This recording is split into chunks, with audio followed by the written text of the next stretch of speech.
À la petite sœur de Parole d'entrepreneur, vous connaissez, c'est Parole d'investisseurs. Voilà, et on les salue, on les remercie évidemment encore une fois, tous ces investisseurs qui viennent accompagner ce secteur extrêmement sympathique, dynamique, agile, et on en a des exemples quasiment chaque minute dans cette émission 100% Health-Tech. Rendez-vous à présent avec Sabine Dandigan. Bonsoir Sabine. Bonsoir. Soyez la bienvenue, vous êtes Managing Partner chez Geito, qui est un fonds de private equity, qui a été lancé il y a 3-4 ans 3-4 ans, c'est ça, 2020. Début 2020. Exactement. Début Voilà, 2020. le fonds qui s'est rapidement imposé, clairement. Lancement il y a 4 ans, et puis déjà un super portefeuille d'investissement, on va le voir. 534 millions d'euros sous gestion, 15 investissements portefeuille. Vous êtes basé à Paris avec une présence en Europe, aux États-Unis. Quelle est votre ligne directrice ?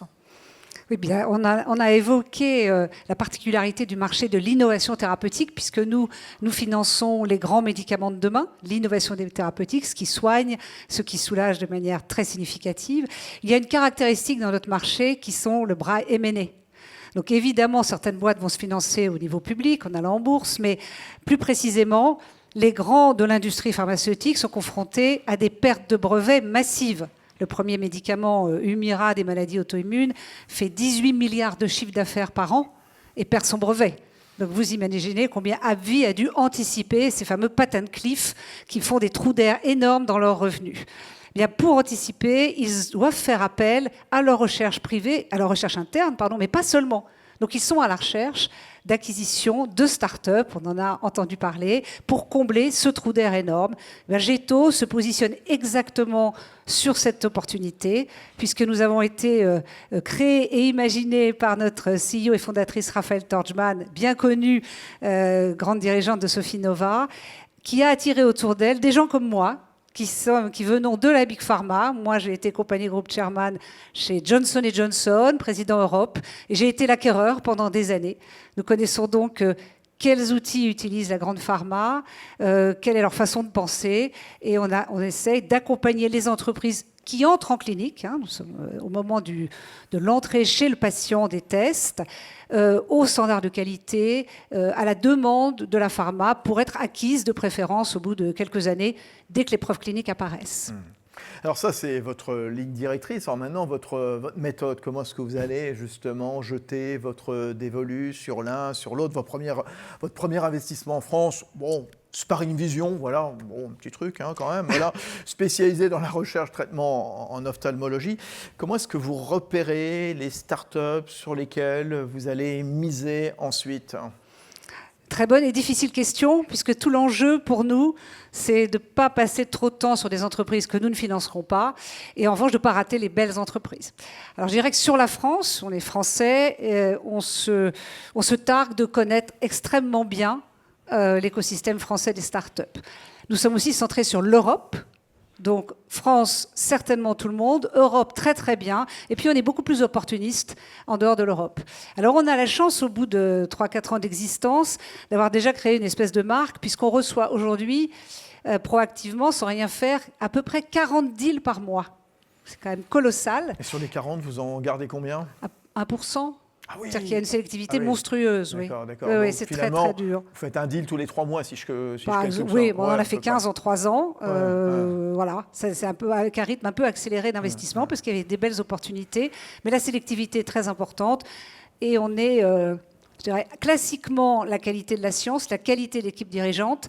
Mais plus que ça, nous, on s'attache à savoir si, dans le développement clinique, on peut accélérer l'accès aux patients et on peut avoir des populations assez larges pour atteindre des ventes cumulées significatives pour les grands de la pharma. Donc on est très, très précautionneux et très attentif au parcours patient et à la sélection des bonnes populations cibles, des bonnes valeurs qu'on veut ajouter. Et en ça, on pense comme la pharma. Donc le patient est au centre de nos préoccupations. Alors il y a de beaux retours pour vous, parce qu'il y a des actus là, récemment. Là, alors je vais en citer 2.